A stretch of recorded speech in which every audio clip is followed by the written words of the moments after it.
Hello and welcome to the first session of this year's OpenUp HR Summit, where we will be hosting 4 panel sessions over the next 4 days, each of them dedicated to a critical aspect of mental well-being in the workplace.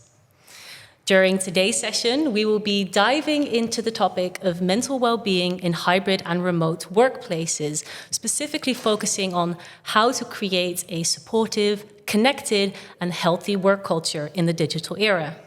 My name is Emma White. I'm a psychologist at OpenUp, and I will be your host during the summit. And in the studio today, I'm joined by... My name is Marieke Pepers, and I'm the Chief People Officer of Nmbrs. We are a payroll and HR software organization.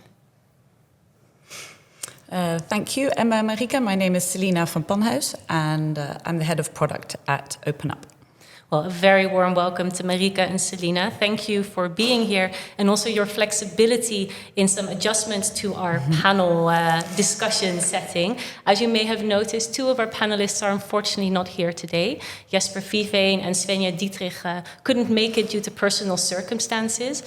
So we're definitely wishing them well, but we're also still very excited to have this discussion together on this important topic. So very much looking forward to discussing it together with you and also hearing questions from you as listeners that we will make sure to address during our session. Okay, so to kick it off, I wanted to start with the importance of today's topic and specifically to dive into a little bit more on to what extent do you believe that an investment in mental well-being can contribute to the long-term success and sustainability of remote and hybrid work environments? A big question. Marieke, do you have a big answer for this? Oh, sure, if you have time.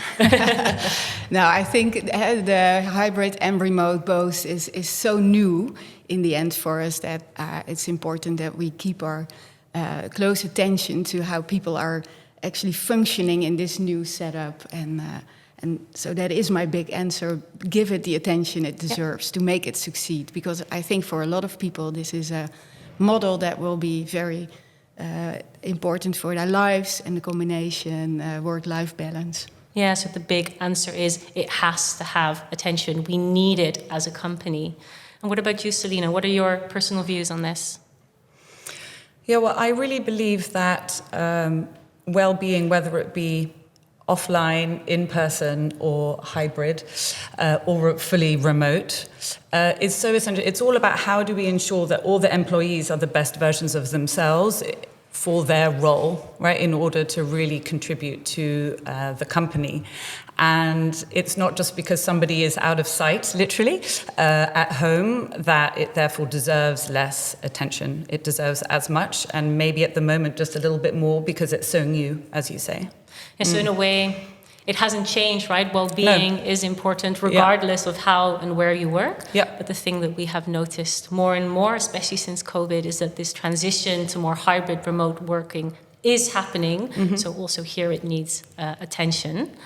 And you know, there's a reason we're having this discussion, why it's a topic, because for a lot of companies and for a lot of us, it still is a challenge. So if we would dive into this a little bit more, what challenges have you encountered in maintaining mental well-being in hybrid and remote teams, and how have you addressed them? Who of you wants to take this one? Well, I can kick it off. I think one of the challenges that I have is, so I'm a manager myself. I know that in your company you don't have managers. Super interested to hear about that. However, I really have a strong feeling of responsibility towards my team as a manager. And when working hybrid, it's a real challenge, I find, to not lose sight of how somebody is. So it's more what you hear so often, the informal moments that you miss, and the informal cues where you're like, actually, I don't think somebody is fully aligned with that, or I'm not sure they're really well at the moment. And that I have found a real challenge. And the second challenge is that the way at work in which we connect is a lot through meetings, but people get completely burnt out from online meetings. So we've kind of transitioned this offline, connecting to the online world. And there are not many people I speak to who say they get energy from meeting people online for an hour. So those are the two challenges I would like to highlight. Yeah. And maybe linking into what you were just saying, Selina, we were, of course, researching the topic as well. And what we noticed in the data were some also big numbers. For example, 69% of remote employees experiencing feelings of burnout from digital communication. So I think the second point you were mentioning about this overwhelm of just constant meetings, it's really having an impact. And then the other aspect you were also mentioning was, how are people really doing and not having those touch points? Yeah. And if I may then go into some of the things that I therefore try and do is, for example, it feels a bit awkward at the beginning, but you have to force yourself to do it. So, for example, when we have a team meeting every Monday, we have the sort of traffic light. So how are you with the red, orange, green? And it feels really awkward at the beginning online to share things, but as a manager, you can also lead by example to really share how you really are, not about your to-do list, but how you really are. And it felt really awkward at the beginning. Luckily, we're also at work a lot for those meetings, but if people are online, we've sort of got used to it now. And now it's part of our routine. But it felt awkward at the beginning. Yeah, so it's kind of going through those feelings of we're doing something that might feel a little bit awkward, but then in the end, really seeing the effects of doing something as simple as just a traffic light. How is everybody doing? Yeah, exactly. And sometimes you need those things in an online world in order to share. Again, it feels a bit formulaic, and but it starts the conversation. Yeah. Whereas at the office, the conversation is very often started next to the coffee machine. Yeah, very true. Yeah, because you look somebody in the face already how they walk in and drop their coat, right? Yeah, yeah. We already worked distributed before, so we have an office in Lisbon with a big part of the team sitting there, and then an office in Amsterdam. So people were already having those dailies online before the big shift to first lockdown, fully remote, and now back to hybrid. So we were already doing these dailies and looking in each other's eyes during the dailies. You have to find your way of reading each other, right? How you are doing. And for us, it's really a team effort. Like I said, indeed, or you said, we don't have managers. So it's the full team checking in on the full team. And how big are your typical teams? The pizza size, 8. The pizza it's size. Like we have like the full matrix with squads and chapters and the agile setup. Yeah, so I'm hearing you're already addressing some of the things that Selina was mentioning. And then if we zoom into the challenges that you have specifically faced with regards to mental well-being in remote and hybrid environments, what are the challenges you have faced and how have you dealt with them? Well, because well-being, we see it really as a key ingredient for success. That if people thrive and are their best version, you have the best innovation, creativity, all those things. So we already, before anything went wrong, decided that, for instance, we need to do these check-ins in a good way. So we started to work with coaches that have check-ins with each individual on an annual basis. We do team building sessions with all the squads twice a year. So the squads also really are used to give each other feedback, look each other in the eye. There is a really strong connectivity there. And coming from that strength already, when being forced working remote, there was this connectivity already, that people did know who their buddy was, right? Who do you speak more? Some of these developers, they look very lonely, but they still also with one of their 4 screens in their game chair, one of them is actually a live meeting. They are constantly online with other developers, for instance. I didn't know. I learned that. But those things are small things that are actually there. So that part wasn't a problem. But then, of course, if people are really stuck to one place and not being in a healthy surrounding, right? They were sitting at home in one room where they also sleep. That was more the well-being, like the 4 walls, that the room in your face situation. That was more that needed our attention than the whole how do I perform at work. Yeah, so also here then whether were structured or formal ways already introduced to connection, whether it was through coaching or team building. So that's something that was definitely already working. So there is already this foundation for connection and for building trust and feeling connected to your colleagues. Yeah. But then the aspect that sounds even more challenging because, how do you help someone who indeed only just has a room with 4 walls that is their office and their home and where they sleep? So if you notice this being a challenge, how did you go about that? Is there anything that you could do as a company to support there? Yeah, so back then when we were in the lockdown, I think like a lot of other companies, we also had these sessions online again, of course. So one of, I think, the trap that we all stepped into, having too much sessions. But try to make sure that you check in and talk about these topics as well. That people really learned, like, okay, let's also cook together or do something more social together, because it was really isolated. That was then. Now, if you work remote, you don't have to be isolated again, right? You are, for another reason, remote, because maybe you are on the other side of the world. But having a great social community there.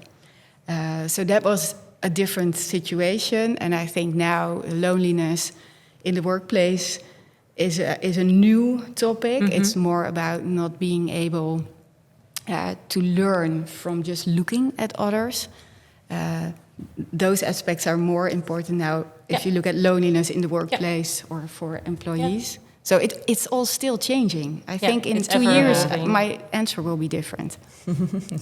Yes, I can imagine the forever evolving needs. In COVID it was different than it is now. Some things, of course, are still the same.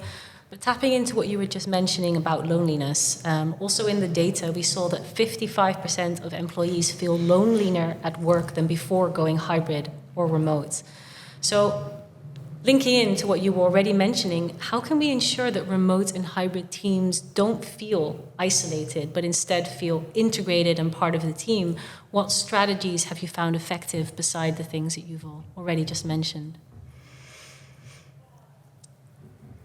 Yeah, I think being part of a team is feeling that together you're working towards the same goal and that somebody cares about you. And I think that is the same offline as it is online again.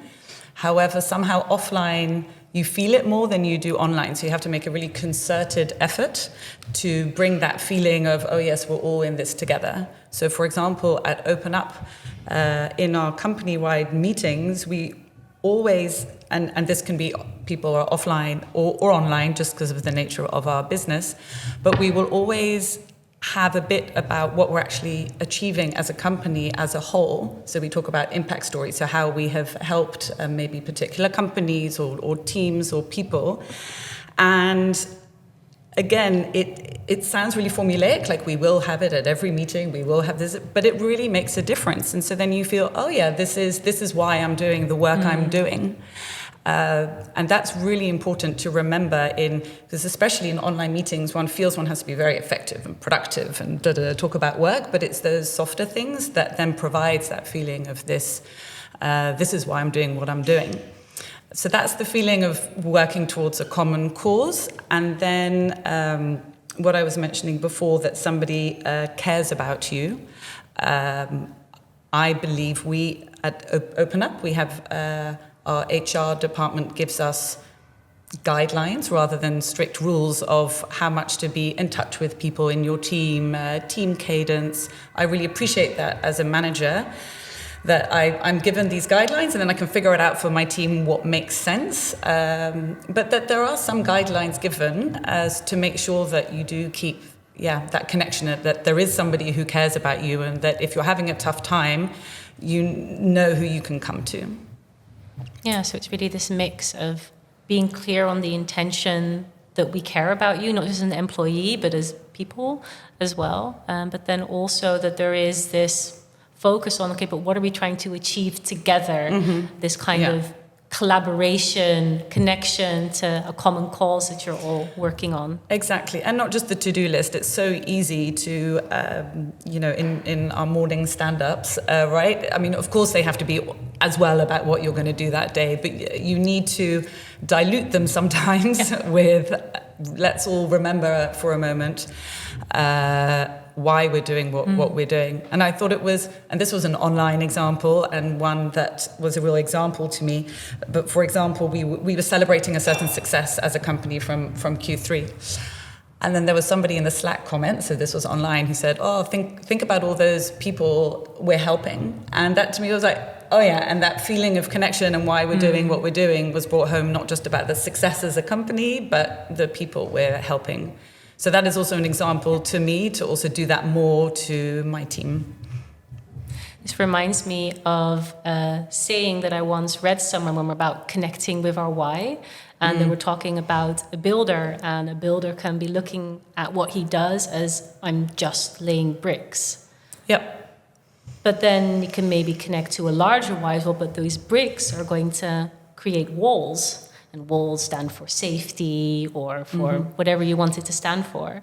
But then you can make it even bigger and say, but these walls, maybe they're building a school.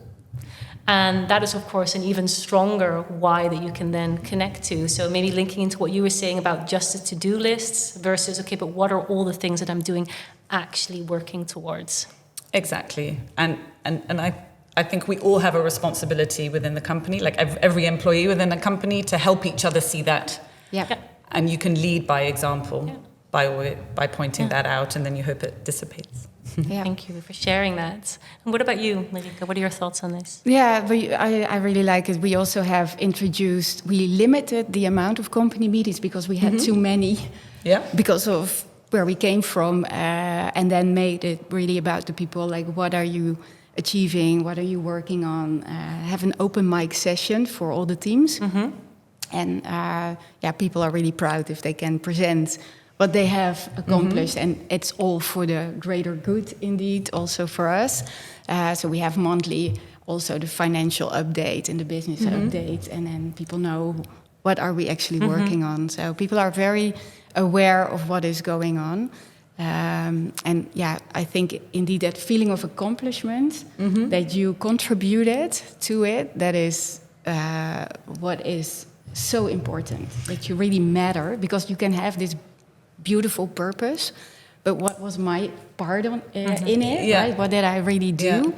That fulfilling feeling, that was, for us at least, also one of the alarm bells that went off, because we felt always on Friday with the drinks popping at 5, that was when we celebrated all those things, and we started to share, like, oh, I had 3 customers in, or I helped the customer, or I solved the bug. That's when people started to share over a drink in the cafeteria, and we missed that because half of the team is not in. It's not there. Yeah, and for us already, half of the team was in Lisbon, but they had their own beer machine there, so that was partly solved. But still we wanted to have that moment back, because we really felt like, so everybody has to come in the office on Friday to have their drinks, because that's the only way we can do this. But that's of course not true, and it's not the real issue at hand. So it took us a while to see that light, and it's how in the end we came to a 4-day work week, even to make it completely a different approach. And what are the effects that you're seeing on this with regards to this feeling connected, regarding to the percentage that we were sharing about the loneliness? What are the effects that you're seeing of this 4-day work week on that? Productivity is up. So we are in it for more than 2 years now. Oh, wow. So of course in the beginning it's rising because it's a pilot and everybody wants it to succeed. So they are like giving 10s and cheering all the time. And then it becomes a normality. And then also you start to hire new people that haven't been in this transition, coming from cramping the 5 days into 4. Also new to maybe the 4-day work week, because it's not part-time. And so 2 years in, over 2 years in, we see now productivity up for the real reasons, that people really have a balanced better balanced life, and that also the working hours are so aligned with each other, so you can be super autonomous in how you approach things, but you also have like full access to knowledge from peers and colleagues because they work the same hours. And it's not spread out, because that was what was happening with hybrid working. It equals a bit also whenever. So somewhere between 7 in the morning and 7 in the evening.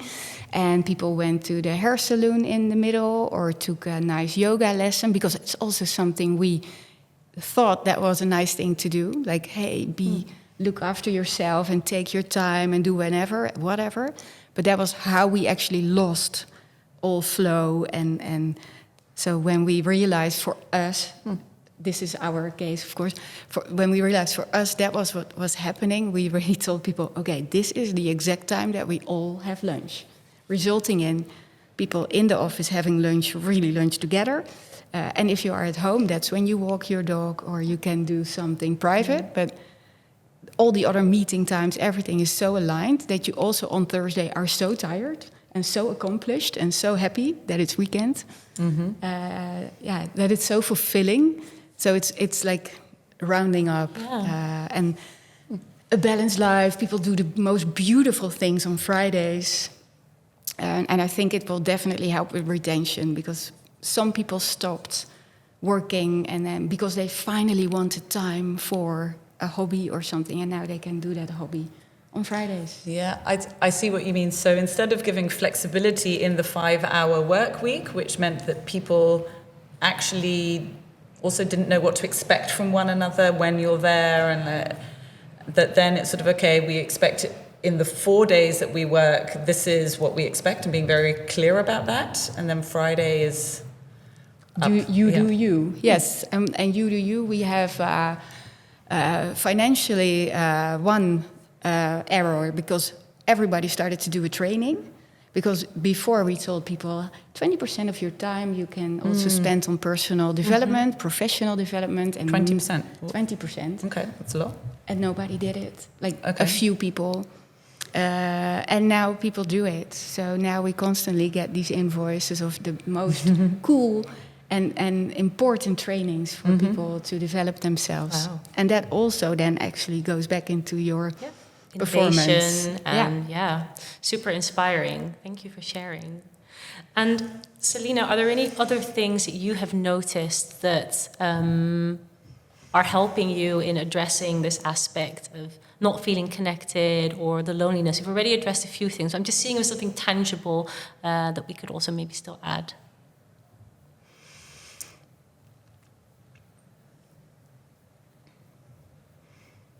Yeah, I think, I mean, for me, it's I'm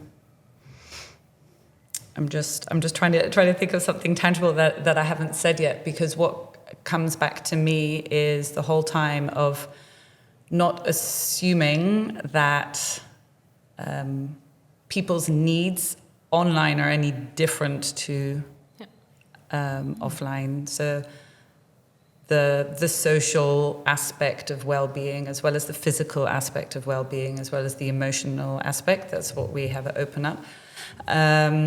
So that is about the isolation. Like it's no different online, but it is different from individual to individual. And what I find important might not be what my team finds important. For example, I need to, for example, I try and have my mornings without meetings, and then my afternoons with meetings. But my team member might work completely differently, and it's being open about that and being transparent about it. I think what we have done is definitely also reevaluate. Like, it's new, there are new things coming up, it's changing, it's ever evolving.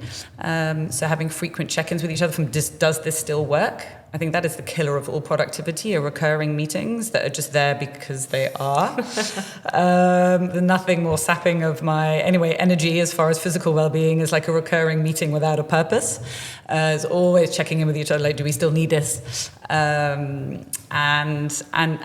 again, just because it's so easy online, I'll just hop on a call, does not mean that meeting is there, that it should be there.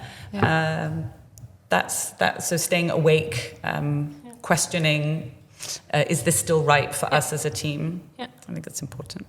Yeah, so on the one hand, of course, we've been talking about more of the structured approach when it comes to meeting cadence, where we work as teams, as companies, etc. But then there's also this element of, but we can't assume everybody has the same needs as you might have. So how can you as a company then also make space within the structure that you have put there to then explore together what then works for everyone in your team, and how can we find something that's that works well there? Yeah. There was one thing, about celebrating successes that you said on Friday that people very naturally do with a beer. I heard of a team within our organization, and I was actually reading up about another organization doing this as well. Like really small things, like they asynchronously, because they don't want to have a team meeting of, let's get together online to discuss what we've achieved this week. But they all share it asynchronously in their Slack channel, for example, at the end of the week. And you don't have to, but like, this is my key achievement this week, really happy. This is my, really nice. These are my intentions for next week. It also doesn't all need to be synchronously. Yeah. I think that's a very interesting trend, actually, for if we're going to work more hybrid, to stimulate more asynchronous work, to get away from all those online meetings. I read about a company that says there should never be a meeting with more than 3 people because you can't take a decision. You need to, if you do a lot of your work online and hybrid or remote, then to do a lot of the working together asynchronously and just get together when you really need to take a decision, rather than having those endless online meetings. And some companies are going very far in that, which is really interesting to follow. Thank you for sharing that, and also curious, and maybe we'll dive into that a bit more when we're talking about future trends. But I noticed there's some other things I'd also like to discuss first, but thank you for sharing that. Because when we're talking about these challenges, and we already tapped into it slightly with regards to productivity, what I found interesting in the data is the discrepancy that I noticed between perceived productivity that employees have versus their employers whilst working in remote and hybrid workplaces. To be more concrete, while 80% of employees report being just as productive or more productive in a hybrid or remote setting, 54% of managers expressed concerns about a decline in productivity of their teams. Well, that's quite a big difference. And I'm curious, what do you think is going on here? Marieke, I'm curious to hear from you. There is a data difference there. I mean, the manager would hopefully read the same data about output as the team. So what is happening there, or at least start to measure to know for sure what is happening. I do feel that still there is a lot of trust issues. Maybe a manager wants to be in control. It's also their job to be in control. So if you don't exactly know what a team is doing or who is taking care of something, I can imagine that you feel, because of this lack of information being up to date, that you feel they are not delivering. And I know also from myself, when working part-time, I worked so hard to show that I was really putting in right hours. And right now I'm like thankful we have this 4-day work week, because now my Friday off is off. And I'm trusted to do the right thing, namely nothing. But I think this you can see this in the big corporates, where you have a lot of layers, where this control and maybe also the measurement of performance is not really arranged in a good way. For us, as mentioned before, we have these team sessions, we have the agile sprints with scrum masters, with retrospectives. So constantly teams and buddies within teams are checking in on each other's work already. So if somebody is not delivering, then there is actually this nice question of, how are you doing? Is everything okay? And not like, hey, you are slacking a bit. You're under target. You're under target from the negative approach. But so I really feel there is, you cannot just ask this question and then just see this answer. Then there's something else that is not in a correct place. Yeah, so it's this element of maybe a mistrust or not enough trust, or maybe it almost sounds like an insecurity maybe from the leaders or the manager's side of, is the work visible? Yeah. So you're also talking about this kind of, from this insecurity, might this need be to be more, controlling in a way, to maybe want to see their colleagues more, that you think that is maybe an element of what is going on in this difference in perceived productivity? Yeah. We have the company meetings. It's only 1.5 hour now. And we also, for the sake of the 4-day work week, decided, okay, we will record it. It's nice if you can be there. But if you have something else burning, just watch the recording. So now we just start the meeting. And sometimes it's only talking to 40 people where we have 150. So it's like, as a manager, you want everybody to be there. But maybe there is a code red they should be fixing, and that should have priority, right? Yeah. So it's exactly that feeling like, okay, so trust your people that they will watch the recording and take care of the code red. Yeah. And that they are doing the right things that need to be done. And it's your accountability as a manager or as an organization to make sure that they know what is then the right priority and what needs to be delivered. So that's where your focus should be. Mm-hmm. Yeah, so trusting that they are doing the right thing. And enabling them to do the right thing. Yeah. Give them all transparency about what you want, what you expect. Mm-hmm. What about you, Selina? What are your thoughts on this? Well, my thoughts are that the challenge of hybrid working is not productivity, but is everything we're talking about with well-being. Assuming you have all your expectations clear and you know what is expected of each other, because then if somebody isn't being productive, whatever that might be, a way to measure that is that is a team member getting done what is expected of them. So assuming, that you're clear in that, that is essential. Otherwise, I can imagine, because then as a manager, you have to sit next to somebody, of course, and say, now you need to press that button, and now you need to go and do this presentation, for example. But nobody wants to manage like that, and I'm assuming nobody wants to be managed like that either. So assuming the expectations are clear, and so you can really measure productivity according to what is expected of you, I think the challenge is super clear. It's about well-being and being connected to the organization, much more so than productivity. Maybe the challenge is being productive on the right things, indeed, but that again is expectations. Yeah. So that would be my take on it. Mm-hmm. So then it is indeed interesting that the data doesn't show it. Might also be a generational thing. Yes. Still a lot of the quote-unquote managers today are maybe a little older than, speaking very generalistically. So it might also be a generational thing, very used to going into the office, and if you're there at 8:30, check. Whereas, of course, somebody being at the office gives absolutely zero guarantee that they're productive. Exactly. So having people that are visibly doing work doesn't equal that they're actually making impact. And all of the things that we've been talking about common cause, having trust, feeling connected, will in the end contribute to them being more impactful. Exactly. And then hopefully also more trust between employers and employees, that even though there seems to be this perception that everybody's more productive when they're working hybrid and remote, that is also something that actually does mean that they're doing good work, and that at the end of the day, that will then also strengthen maybe arguments that working hybrid is at the moment the way that people want to be working, more at least having the option to. Having the option, yes. Yeah. I do see a lot of people come more and more to the office again. Mm-hmm. Yeah, we have team days. Yeah. So we have a sort of expectation and guideline that is set from HR of 2 to 3 days a week in the office, plus we have team days.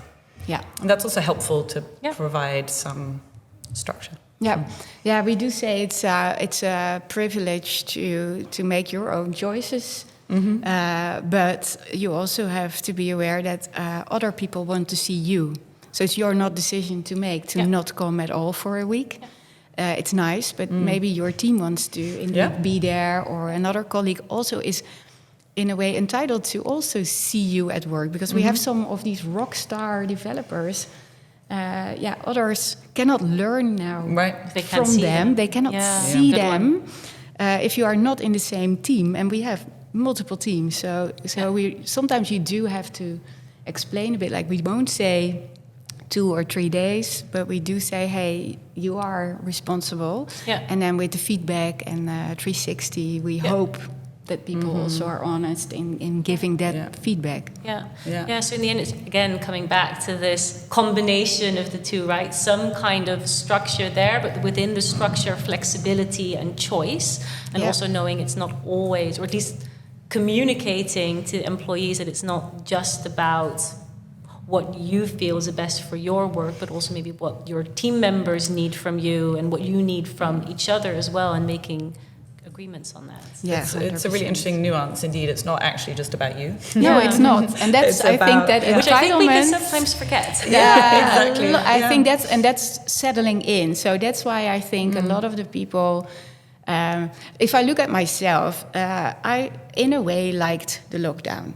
It was very clear what was expected, work from home, log in and log out again. And now I need to make my own decision when I want to come to the office. And I base it sometimes upon my laundry basket. Like, it's full, so it's a good idea if I also manage that part of my workday. But now I also start to look at, okay, Tuesday, a lot of people are in the office. We had some big things that have happened. It would be really good for a chief people officer to be in the office. Right, exactly. And that laundry basket then has to wait. So and I think more people are figuring that out now. So I feel more people are more taking this awareness now with them when deciding when to come to home. So that intrinsic motivation of being there for the right reason is growing. And that's also why I think in a few years there will be less of it has to be 2 or 3 days. I think it's more that we know what we need to do. Absolutely. Yeah. There is one challenge. Can I loop back to one challenge that you touched upon it briefly, but I think it's a super important one, is learning from each other. That especially, I can imagine when you're starting off your career, if you start off fully remote, that's very challenging to learn from one another fully remote. And you kind of need to be the first year person, don't you, at work and looking and hearing and seeing what's going on. I think that is very hard to do in a hybrid way. I don't know if you have any insights into that, but so that's HR. Why I don't want remote for us. And if you are a remote organization, the ones I met, they only work with experienced people. So they hire seniority. And they can pay them because normally they are super expensive, but now they actually like it as a benefit. Yeah. So then it works for remote and really works because they know what needs to be done for that part. If we hire new people, we also say to the team, this is a moment that for the sake of successful onboarding of your team member, you have to be there. And also this new team member knows you should be in the office a lot because that's indeed the first half year, first full year. We have all this seasonality. We are in payroll software delivery, so you can imagine sales season, development season, and implementation of the new year. We have all these seasonalities. You really want to know and go through them with a certain amount of days in the office. You don't have to be there full time. Minimum of 2-3 is smart. And fully remote. And that's also why I think a lot of people will do that at a given moment in their career. It will be maybe super cool if they can work remote. I moved with my partner to the United States because he had a job there. If it would be great if I can do something remote then at that time. And back then it was not that possible as it is now. So it was messing up my career, but it shouldn't have. And now I think it will not ever happen again. No, times have changed in that respect. So I think, a really important one that you also addressed regarding the learning from each other, and that there's also a difference in need if you're maybe junior or more senior, and also the expectations that are there that play in to whether hybrid or remote or being in the office works best. Yeah, and I think if we're talking really about well-being, growth is such an important aspect of well-being, whether that be more on a work but also personal. I have learned so much from colleagues who are 10, 15 years older and how they did life. And, I learned so much from that. And that's also part of one's well-being. Yeah. But having access to this, that's the main thing.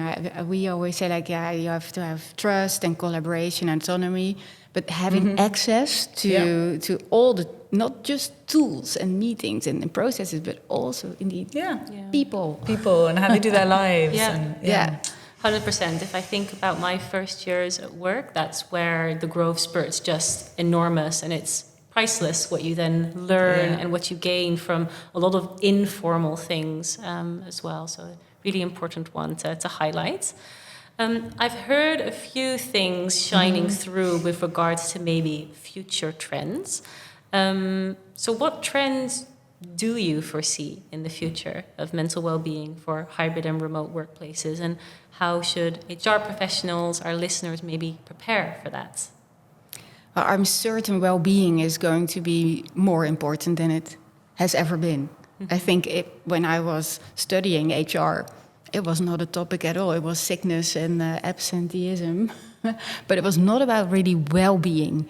And I think we all know now, with talent scarcity, you better be taking care of your people and look at them strategically with a vision on how can I make sure, not lifetime employment at my place, but that I'm an attractive employer for people all ages, in all stages of their life. So if you can fit in some hybrid or remote, because it can still be super smart to do it, to facilitate it, then invest there as an organization, because that's the future. So it's going to become more and more important, definitely. What about you, Selina? What are your thoughts about trends for the future? I think similar to what you're saying, I think it's here to stay, the concept of hybrid / remote. And I think the key to success here is trying to figure out, if you're a manager for your team or for HR for an organization, like what works for your company and for your people, and experimenting, learning from other companies, what they're doing. Experimenting and learning, I think, is the key thing. What works for your company?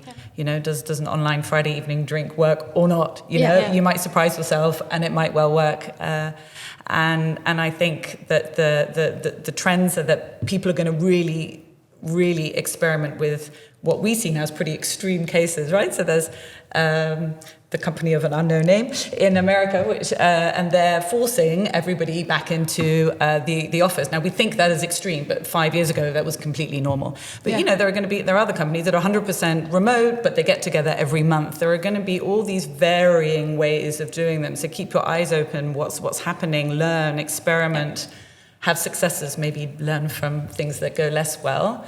I think that is the world we're living in. I think a very important takeaway from these questions and topics. And I'd like to carry this on into questions that we're getting in from our listeners. So I see quite a few have come in. Are you ready for some more questions? Bring it. Let's do it. Okay. So to start, we have a question from Sophie. How did you convince internal stakeholders to agree to a 4-day work week? Well, this one's directed at you, Marieke. So our stakeholder is big. It's Visma Corporation. They have investors behind them, so they were super on top of it.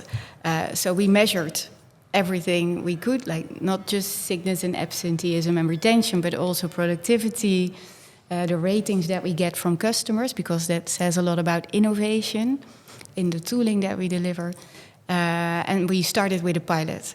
So I first had this beautiful talk about why the world needs a 4-day work week.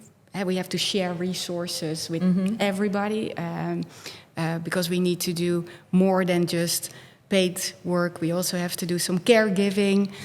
We have a lot of volunteering needs, and we have to share resources, and you cannot demand 5 days from a person anymore. So that was my go-to. That was how we got the green light for a pilot.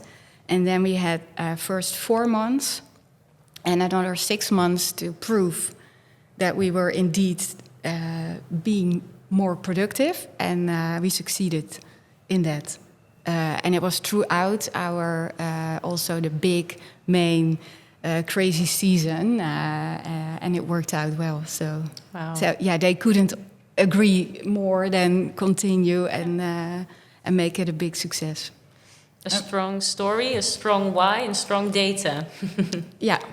Don't do it just because you think it's a nice way to attract more employees. Then it's not succeeding. Selina, you wanted to mention And what were some of the challenging questions you got in that process of persuasion? Well, so what I said, my storyline was very, I prepared it well. Of course, you can imagine. It's not a decision you make overnight. Of course, no. And everybody was involved. So all the people were trying to make, committed to it. It was also not just tomorrow we start. No, we had 3 months to prepare. So we really were making it a success. And we were already, as a company, working without managers for 10 years, growing 20% minimum each year. So we were already delivering. Right. It was not that we were the startup with only 2 or 3 people and then the next 10 are working 4 days. No, a company with multiple cultures, because we have an office in Sweden, where there is a completely different culture when it comes to well-being and labor market, as in Portugal, where they don't even know part-time work. It's not existing, so pro rata, anything doesn't work there. And then the Netherlands, where part-time is to facilitate working moms. So these 3 cultures, we were already making these things work. So they trusted us with the story that we could potentially make it work, and then we delivered on it. But the first 4 months were a pilot that they were looking really close, of course. And then the figures were already promising, and they were like, yeah, but now the main season comes, let's push it. But then before the end of the pilot, they were like, they couldn't. They couldn't get around it. It was very so clear that it was working out. And it still is. We are still measuring. And I mean, also after 2.5 years, we are measuring and seeing the results, and they are still very good. Otherwise, you have to do something else. Well, I'm sold. Very inspiring. Thank you. A question from Marit. Do you ever ask your employees to come to the office on, for example, a team day or with an important event? If so, do you experience resistance, and what is the effect on well-being in your organization? Selina, do you have an answer to this one? Yes, so we have at least quarterly team days where we really expect everyone to be there. There isn't even a hybrid, like an online screen anywhere that you can join online. It's really in person, and we really expect people to be there. I think, do we encounter resistance? I think if you do that too often, or if it's without a clear goal of why you're doing it, if you're just doing it to tease people that you must come. No, but if you have a clear goal, we get together every X weeks and it's really important for this reason, then we have not encountered resistance to that. No. Yeah, so a common goal. A common goal. A common why is very important. Exactly, not just because I want you here. No, just to make sure you're actually still, in where you say you are. No, I don't think we need to be managers in that way, because that also then smells of control, which is not what it's about. What is the common goal? Give people lead time, expectations. So all the things that we've also discussed are helpful in that. Then Amelie asks, do you think there is any form of remote equivalent for the coffee machine talk? to foster connectivity, identity, culture for personal mental health, but also informal exchange. Who wants to take this one? Yeah, I've been thinking about this because then you have two ways of looking at remote. One is remote because you have offices all around the world, but you still work at the same time. So it's like creating, like we did in the lockdown, creating the office feeling with the same hours, or you have work from wherever, whenever, how you want to deliver. I think that's already two different crowds. And if you want to facilitate this corporate office coffee machine feeling. So I think already first start to look there. What type of remote culture do you have? Is it that you are in it together, or do you have very creative people all over the world, or service people working in different areas that have already not so much of a connection with you maybe as an office, or that it's indeed there but they are just working from home?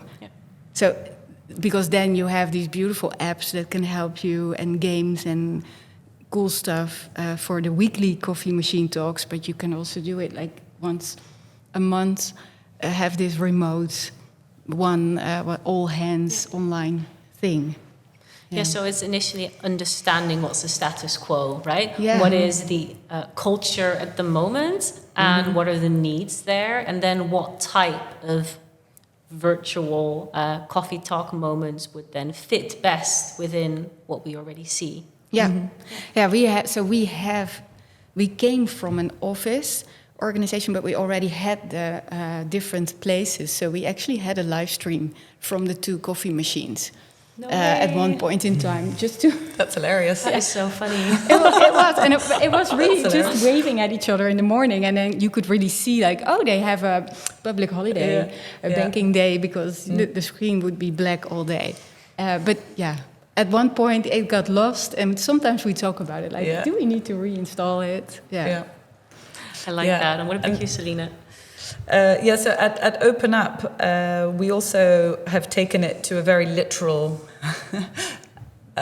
sense, as in, so for example, we do a lot of our connectivity together online through Slack, and we have Slack channels dedicated to common interests, such as our furry friends is my favorite Slack channel. Yes. And we share stuff there. There is a random channel where people can ask questions. It's not only work. And that does kind of help, because through those channels, and there was a book club, and you actually connect with people who are not in your team. I mean, my team, hopefully I'm connected with well, but it's actually about connecting with the person from a different team who you don't normally see. And then when you do see them and you know that they have a new puppy, you can talk about that. So it's especially those cross-team things which happen with those common interests. And again, when it first started, it feels a bit awkward and like, really, in a work setting, are we going to share dog photos? But it's my favorite channel. We have the office doggies. and it's great. And you've got to be a bit light as well, and have a bit of fun. Yeah, I agree. We have the expat channels, so everybody in Lisbon or Amsterdam that feels like being expat, they can share about restaurants, or they do some activities together. I think in Lisbon they have a group that is into sports. Exactly. A movie night, those things. I'm actually a member of our running after work Slack channel, which so the Slack channel, you're not running, you're just in the channel. I'm meant to be going tonight, but I forgot my work stuff, my running stuff. Well, I think very great examples of, and I think I read somewhere they call it like virtual water cooler moments. To have that with your colleagues. Because those were the water cooler moments were actually your main information source, cross-functional, right? When you have that moment, like, hey, what's going on there? What's going on there? And that is hard to get online, to be honest, right? That is, but like I said, that's why we really actually installed the video connection, because we didn't have Slack 10 years ago. Also, so. Exactly. I love it. I want to address the last question that we have time for today, and this question is from Charlie. Have you lost potential talent by having the 4-day weeks with those who would need the flexibility for things like childcare, etc.? No, but it was a topic. So we had 10 people that worked part-time on the Wednesdays, and we forced them to change to Fridays, because we also said for certain roles, 4 is also the minimum. But in the end, it was not a problem. And during the pilot, we didn't force them. Because it was testing. Yeah, it was a test, and then you're not forcing them to change days with a partner, or you cannot do it. But yeah, the whole benefit of being totally not missing out on anything on your part-time day is better than having a part-time day. Yeah. Yeah, so it's really the pros and the cons for the decision. Thank you for sharing that. So this wraps up our first session of the summit, and I want to say a big thank you to Marieke and to Selina for sharing your expertise. I really enjoyed discussing this topic with you and also hearing all your insights, and I'm sure our listeners did too. But don't leave yet. Before you go, we've got a short mindfulness moment or exercise coming up for you to just unwind from our session and towards the end of your workday. So please stay tuned for that in a moment. But for now, I look forward to seeing you back tomorrow when we'll be diving into the topic of supporting the well-being of non-desk workers. Thank you and see you tomorrow. Bye-bye. Welcome to the first mindfulness session of our HR Summit at OpenUp. I hope you enjoyed the panel and gained valuable insights and strategies from it. Before you move on to the next meeting, task, or activity of the day, let's take a moment to pause and set our intentions for the day to come. This mindfulness session is designed to help you focus on what you hope to achieve, both professionally and personally, as you move through the week. Let's center ourselves and create a foundation of positive energy and clear purpose. Find yourself in a comfortable position. In order to center ourselves, let's all take 5 deep breaths together. Breathe in through your nose and breathe out through your mouth. Let's do this 4 more times. Breathe in through your nose and breathe out through our mouth. Breathe in through your nose and breathe out through our mouth. Let's do this 2 more times. Breathe in through our nose and breathe out through our mouth. 1 more time. Let's breathe in through our nose and breathe out through our mouth. Now, let's shift our focus to the week ahead. Consider what you hope to achieve in the coming days, both in your professional life and your personal life. What goals do you have? Take a moment to think of some of the tasks you want to tackle.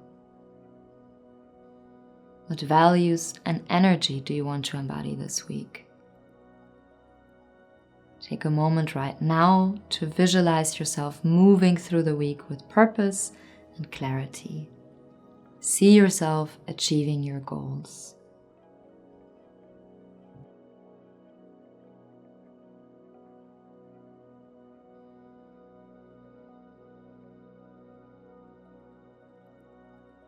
I want you to ask yourself, how do you want to feel at the end of the week? See what word pops up in your mind. Accomplished, excited, relieved? Now, let's set a specific intention for the week. Think of a phrase that you could have in your mind as you go through the week. This phrase will serve as a reminder for your goals and how you want to feel at the end of the week. For example, I will approach my tasks with patience this week, or I will remain focused and minimize distractions. Now, to close off this practice, let's take 3 deep breaths together. Let's breathe in through our nose and out through the mouth. Let's breathe in again through our nose and out through the mouth. Last time, let's breathe in through our nose and out through the mouth. Thank you for taking this moment to align your thoughts and intentions for the week.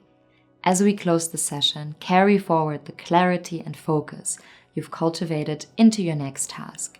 Remember, the intentions you've set today are the seeds for the accomplishments of tomorrow. Have a productive and mindful day ahead, and we'll see you in tomorrow's session.